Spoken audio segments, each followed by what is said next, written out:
Magandang gabi po. Narito na po ang resulta ng ating 9 p.m. Pieces o Lotto results today.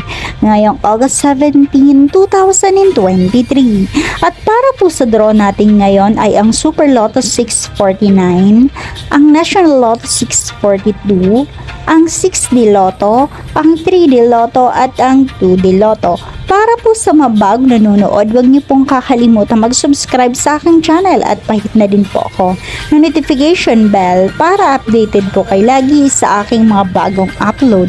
At para naman po sa update ng ating Lotto winners, ipinopost ko po siya under our comment section. Maraming salamat po.